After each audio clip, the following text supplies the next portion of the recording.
Hi friends, welcome to my channel. എനിക്ക് പറയാനുണ്ട്. ഇന്ന് നമ്മൾ നോക്കുന്നത് എക്കണോമിക്സ് പാഠഭാഗം പൊതുചെലവും പൊതുവരുമാനവും 10ാം ക്ലാസ്സിലെ പാഠഭാഗമാണിത്. നമ്മൾ ഈ പാഠഭാഗം കൂടെ കഴിയുമ്പോൾ SCERT ചാപ്റ്റേഴ്സ് എല്ലാം കവർ ചെയ്തു. ആദ്യം പറയുന്നത് പൊതുചെലവുകളെ രണ്ടായിട്ട് തരംതിരിക്കുക എന്നുള്ളതാണ്. വികസന ചെലവുകളെന്നും വികസനേതര ചെലവുകളെന്നും. റോഡ്, പാലം, തുറമുഖം തുടങ്ങിയവ നിർമ്മിക്കുക, പുതിയ സംരംഭങ്ങളും വിദ്യാഭ്യാസ സ്ഥാപനങ്ങളും തുടങ്ങുക മുതലായ പ്രവർത്തനങ്ങൾക്കുള്ള സർക്കാർ ചെലവുകളെയാണ് വികസന ചെലവുകളായിട്ട് കണക്കാക്കുക. അതേസമയം വികസനേതര ചെലവുകളായിട്ട് കണക്കാക്കുന്നത് യുദ്ധം, പലിശ, പെൻഷൻ തുടങ്ങിയവയ്ക്കുള്ള ചെലവുകളെയാണ്. ഇനി നോക്കുന്നത് പൊതുവരുമാനം എന്താണ് എന്നാണ്. സർക്കാരിൻ്റെ വരുമാനത്തെയാണ് പൊതുവരുമാനം എന്നതുകൊണ്ട് അർത്ഥമാക്കുന്നത്. സർക്കാരിൻ്റെ വരുമാനത്തെയാണ് പൊതുവരുമാനം എന്ന് പറയുന്നത്. സർക്കാരിൻ്റെ വരുമാന മാർഗങ്ങൾ എന്തൊക്കെയാണ് എന്ന് നമുക്കറിയാം. അതിനു മുന്നേ പൊതുവരുമാനത്തെ നികുതി വരുമാനമെന്നും നികുതിയേതര വരുമാനമെന്നും തിരിക്കാം. അപ്പം സർക്കാരിൻ്റെ ഒരു വരുമാന മാർഗമാണ് നികുതി. അപ്പം നികുതികൾ എന്താണ് എന്നാണ് അടുത്തത് നോക്കുന്നത്. സർക്കാരിൻ്റെ പ്രധാന വരുമാന സ്രോതസ്സാണ് നികുതികൾ. ക്ഷേമ പ്രവർത്തനങ്ങൾ, വികസന പ്രവർത്തനങ്ങൾ എന്നിങ്ങനെ പൊതു താൽപ്പര്യത്തിന് വേണ്ടിയുള്ള ചെലവുകൾ വഹിക്കാനായി ജനങ്ങൾ സർക്കാരിന് നിർബന്ധമായും നൽകേണ്ട പണമാണ് നികുതി. നികുതി നൽകുന്ന വ്യക്തിയെ നികുതിദായകൻ എന്നാണ് വിളിക്കുന്നത്. നികുതി എന്ന് പറയുന്നത് രണ്ടായിട്ട് തിരിക്കാം. എന്താണ്? പ്രത്യക്ഷ നികുതിയുമുണ്ട്, പരോക്ഷ നികുതിയുമുണ്ട്. പ്രത്യക്ഷ നികുതി എന്താണെന്ന് നമുക്ക് നോക്കാം. ആരിലാണോ ഭൂനികുതി ചുമത്തുന്നത് അയാൾ തന്നെ നികുതി അടയ്ക്കുന്നു. ഇവിടെ നികുതി ചുമത്തുന്നതും നികുതി മൂലമുള്ള സാമ്പത്തിക ഭാരം അനുഭവിക്കുന്നതും ഒരാൾ തന്നെയാണ്. അതുകൊണ്ട് ഇത്തരം നികുതികളെ, ഭൂനികുതി പോലെയുള്ള നികുതികളെ എന്താണ്? പ്രത്യക്ഷ നികുതി എന്നാണ് അറിയപ്പെടുന്നത്. നികുതി ഭാരം നികുതിദായകൻ തന്നെ നിർവഹിക്കുന്നു എന്നത് പ്രത്യക്ഷ നികുതിയുടെ പ്രത്യേകതയാണ്. അപ്പോൾ നികുതി ഭാരം നികുതിദായകൻ തന്നെ വഹിക്കുന്നു എന്ന് വരുമ്പോൾ അത് പ്രത്യക്ഷ നികുതിയാണ്. അപ്പം ഇന്ത്യയിലെ പ്രധാനപ്പെട്ട പ്രത്യക്ഷ നികുതികൾ ഏതൊക്കെയാണ് എന്നാണ് നമ്മൾ നോക്കുന്നത്. ആദ്യം നോക്കുന്നത് വ്യക്തിഗത ആദായ നികുതിയാണ്. Personal income tax. വ്യക്തികളുടെ വരുമാനത്തിന്മേൽ ചുമത്തുന്ന നികുതിയെയാണ് വ്യക്തിഗത ആദായ നികുതി എന്ന് പറയുന്നത്. വരുമാനം കൂടുന്നതിനനുസരിച്ച് നികുതി നിരക്ക് കൂടുന്നു. നിശ്ചിത വരുമാന പരിധിക്ക് മുകളിൽ വരുന്ന തുകയ്ക്കാണ് നികുതി ബാധകമാക്കിയിരിക്കുന്നത്. ഇന്ത്യയിൽ ആദായ നികുതി നിയമം 1961 പ്രകാരം കേന്ദ്ര സർക്കാരാണ് ഈ നികുതി പിരിക്കുന്നത്. അപ്പോൾ വ്യക്തിഗത ആദായ നികുതി പിരിക്കുന്നത് കേന്ദ്ര സർക്കാരാണ്. അതുപോലെ ആദായ നികുതി നിയമം ഇന്ത്യയിൽ വരുന്നത് 1961 ഇനി നോക്കുന്നത് കോർപ്പറേറ്റ് നികുതിയാണ്. കോർപ്പറേറ്റ് ടാക്സ് എന്താണ്? കമ്പനികളുടെ അറ്റ വരുമാനത്തിന്മേൽ അഥവാ ലാഭത്തിന്മേൽ ചുമത്തുന്ന നികുതിയെയാണ് കോർപ്പറേറ്റ് നികുതി എന്ന് പറയുന്നത്. അപ്പോൾ ഇന്ത്യയിലെ പ്രധാനപ്പെട്ട പ്രത്യക്ഷ നികുതികളാണ് നമ്മൾ പഠിച്ചത്. ഏതൊക്കെയാണ്? കോർപ്പറേറ്റ് ടാക്സും അതുപോലെ ഇൻകം ടാക്സും. കോർപ്പറേറ്റ് ടാക്സും അതുപോലെ ഇൻകം ടാക്സുമാണ് പറഞ്ഞത്. ഇനി പരോക്ഷ നികുതി എന്താണെന്ന് നോക്കാം. ഒരാളിൽ ചുമത്തപ്പെടുന്ന നികുതിയുടെ ഭാരം മറ്റൊരാളിലേക്ക് കൈമാറ്റം ചെയ്യപ്പെടുന്നതാണ് പരോക്ഷ നികുതിയുടെ പ്രത്യേകത. ഉദാഹരണമായിട്ട് വിൽപ്പന നികുതിയുടെ ഭാരം ആദ്യം വരുന്നത് എന്താണ്? വ്യാപാരിയുടെ മേലാണ്. എന്നാൽ വ്യാപാരി ആ ഉൽപ്പന്നം വാങ്ങുന്ന ഉപഭോക്താവിലേക്ക് വിലയോടൊപ്പം നികുതി ഭാരവും കൈമാറും. നമ്മളൊരു സാധനം മേടിക്കുകയാണ്. അപ്പോൾ അതിന് ടാക്സ് പേ ചെയ്യുന്നത് നമ്മളല്ലേ? അതിന് മുന്നേ അതിൻ്റെ ടാക്സ് പേ ചെയ്തത് ആരാണ്? വ്യാപാരിയാണ്. അപ്പോൾ അതാണ് പറയുന്നത്. അപ്പോൾ പരോക്ഷ നികുതിയുടെ പ്രത്യേകത എന്ന് പറയുന്നത് അതാണ്. ഒരു രാജ്യത്ത് ഒറ്റ നികുതി എന്ന തത്വം നടപ്പാക്കുന്നതിന് ലക്ഷ്യമിട്ട് ഇന്ത്യയിൽ നിലവിലുള്ള പരോക്ഷ നികുതികളുടെ നല്ലൊരു വിഭാഗം ഉൾപ്പെടുത്തി ചരക്ക് സേവന നികുതി അല്ലെങ്കിൽ GST നടപ്പിലാക്കി. അപ്പോൾ GST നടപ്പിലാക്കിയത് എന്തിനാണ്? ഒരു രാജ്യത്ത് ഒറ്റ നികുതി എന്ന തത്വം നടപ്പാക്കുന്നതിന് വേണ്ടിയാണ്. GST എന്ന് പറയുന്നത് എന്താണ്? ഒരു പരോക്ഷ നികുതിയാണ്. GSTയിൽ ഉൾപ്പെടാത്ത ഇനങ്ങളുടെ പരോക്ഷ നികുതി നിരക്ക് നിലവിലുള്ള രീതിയിൽ തന്നെയാണ് ഈടാക്കുന്നത്. അപ്പം GSTയിൽ ഉൾപ്പെടാത്ത ഇനങ്ങളുണ്ട്. അപ്പോൾ അതിൻ്റെ പരോക്ഷ നികുതി നിരക്ക് നിലവിലുള്ള രീതിയിൽ തന്നെയാണ് ഈടാക്കുന്നത്. ഇനി നമുക്ക് GST എന്താണെന്ന് നോക്കാം. അതുപോലെ GSTയിൽ ലയിക്കപ്പെട്ട പ്രധാന നികുതികൾ എന്താണ് എന്ന് നോക്കാം. കേന്ദ്ര ഗവൺമെൻറ്റും സംസ്ഥാന ഗവൺമെൻറ്റുകളും ചുമത്തിയിരുന്ന വിവിധ പരോക്ഷ നികുതികളെ ലയിപ്പിച്ച് 2017 ജൂലൈ 1 മുതൽ ഇന്ത്യയിൽ നിലവിൽ വന്ന ഏകീകൃത പരോക്ഷ നികുതി സമ്പ്രദായമാണ് GST. ചരക്ക് സേവന നികുതി എന്ന് പറയുന്നത്. അപ്പം GST നിലവിൽ വരുന്നത് എന്നാണ്? 2017 ജൂലൈ 1 ചരക്കുകളുടെയും സേവനങ്ങളുടെയും നിർമ്മാണം മുതൽ ഉപഭോഗം വരെയുള്ള എല്ലാ ഘട്ടങ്ങളിലും നികുതി ചുമത്തപ്പെടുന്നു. ഓരോ ഘട്ടത്തിലും മൂല്യവർദ്ധനവ് ഉണ്ടാവുകയും അത് ഈടാക്കുകയും ചെയ്യുന്നു. ഇപ്രകാരം ഓരോ ഘട്ടത്തിലും ഉണ്ടാകുന്ന മൂല്യവർദ്ധനവിന് മാത്രമേ നികുതി ചുമത്തപ്പെടുന്നുള്ളൂ. അന്തിമ ഉപഭോക്താവ് ആദ്യം അടച്ച നികുതികൾ പിന്നീട് നൽകേണ്ടതായിട്ട് ഇല്ല.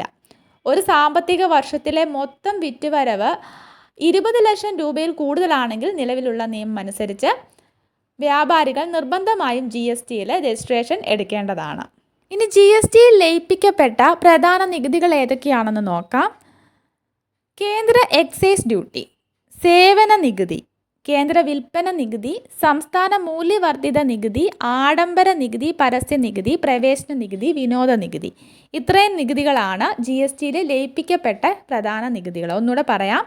കേന്ദ്ര എക്സൈസ് ഡ്യൂട്ടി, സേവന നികുതി, പിന്നെ കേന്ദ്ര വിൽപ്പന നികുതി, സംസ്ഥാന മൂല്യവർദ്ധിത നികുതി, പിന്നെ പറയുന്നത് 4 ഒരുമിച്ച് ഓർത്തിരിക്കുക: ആഡംബര നികുതി, പരസ്യ നികുതി, പ്രവേശന നികുതി, വിനോദ നികുതി. ഇത്രയും കാര്യങ്ങൾ GSTയിൽ ലയിപ്പിക്കപ്പെട്ട പ്രധാന നികുതികളാണ്.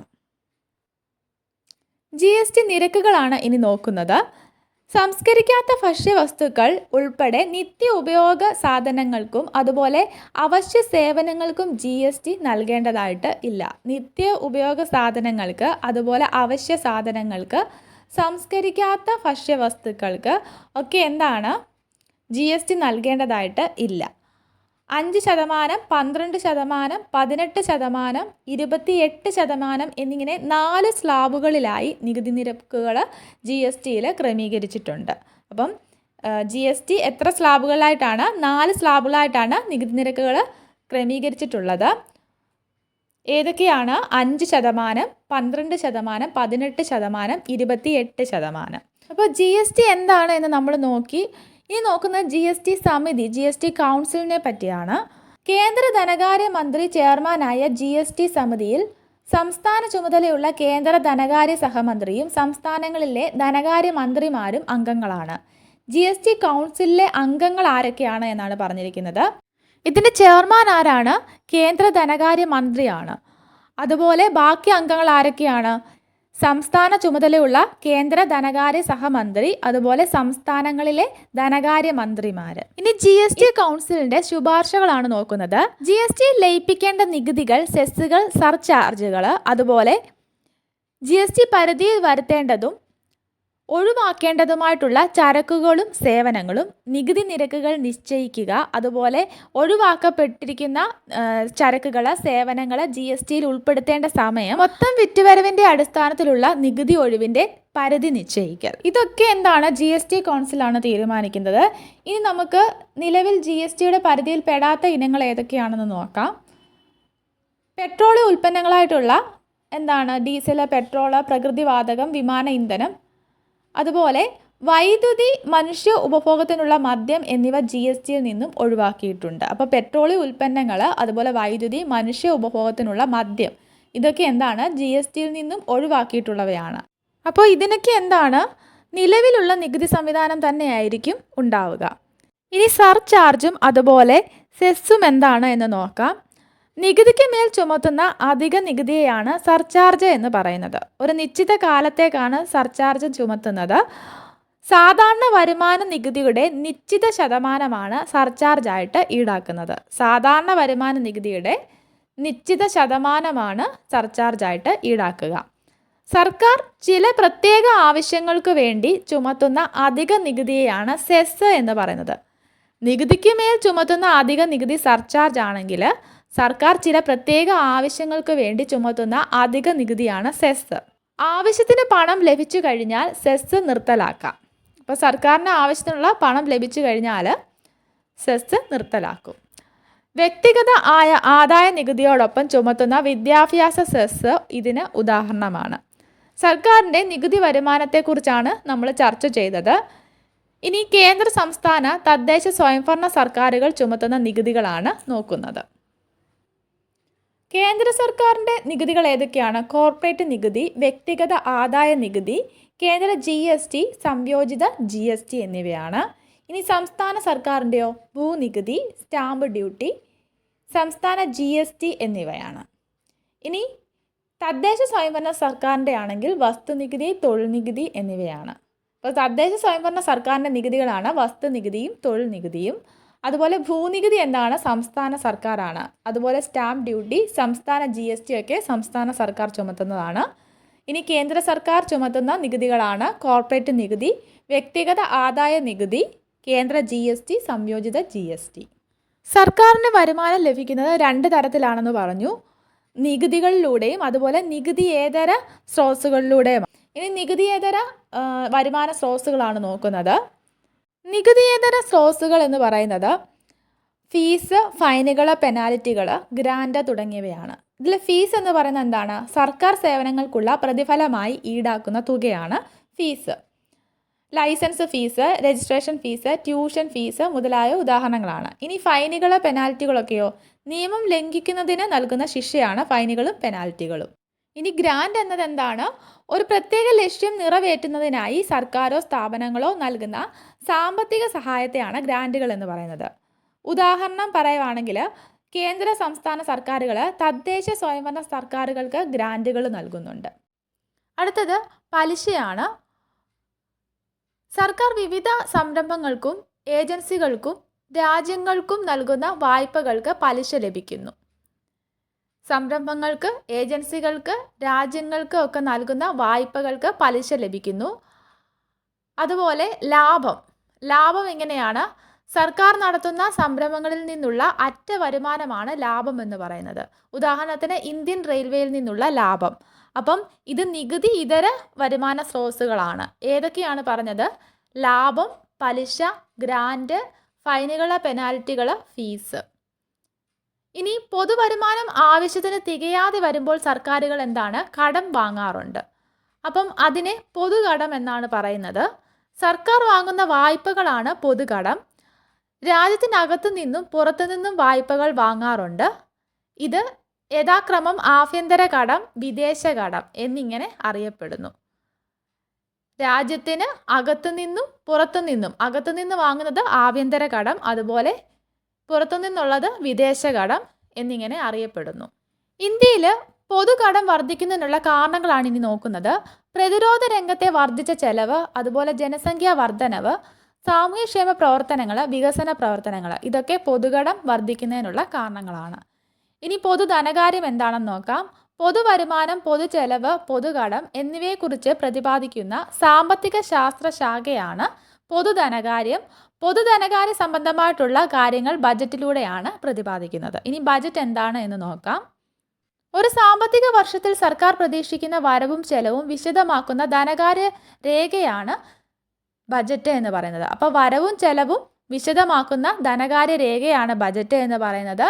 ഇന്ത്യയിൽ ഏപ്രിൽ 1 മുതൽ മാർച്ച് 31 വരെയാണ് സാമ്പത്തിക വർഷമായിട്ട് കണക്കാക്കുന്നത്. അപ്പം ഇന്ത്യയിലെ സാമ്പത്തിക വർഷം എന്ന് പറയുന്നത് ഏപ്രിൽ 1 മുതൽ മാർച്ച് 31 വരെയാണ്. ഇനി ബജറ്റുകൾ 3 തരത്തിലാണ് ഉള്ളത്. വരുമാനവും ചെലവും തുല്യമായിട്ട് വരുന്ന ബജറ്റ് സന്തുലിത ബജറ്റ് എന്നും, വരുമാനം ചെലവിനേക്കാൾ കൂടുതലാണെങ്കിൽ അതിനെ മിച്ച ബജറ്റ് എന്നും, അതുപോലെ ചെലവാണ് വരവിനേക്കാൾ കൂടുതലെങ്കിൽ അത് കമ്മി ബജറ്റും എന്നാണ് പറയുന്നത്. ഇനി 2017-18 ബജറ്റിൽ ഉൾപ്പെടുത്തിയിട്ടുള്ള ചെലവിനങ്ങളാണ് താഴെ കൊടുത്തിട്ടുള്ളത്. നമുക്ക് പഠിക്കാനുള്ളത് 2024 അപ്പോൾ അത് കറണ്ട് അഫയേഴ്സ് കൂട്ടത്തിലാണ് വരുന്നത്. അപ്പം നമുക്ക് കേന്ദ്ര സർക്കാരിന് ഏറ്റവും കൂടുതൽ വരുമാനം നൽകുന്ന നികുതിയേതര മാർഗം ഏതാണ് എന്നുള്ള ചോദ്യത്തിന് 2024 ബജറ്റിൻ്റെ അനുസരിച്ചാണ് എഴുതേണ്ടത്.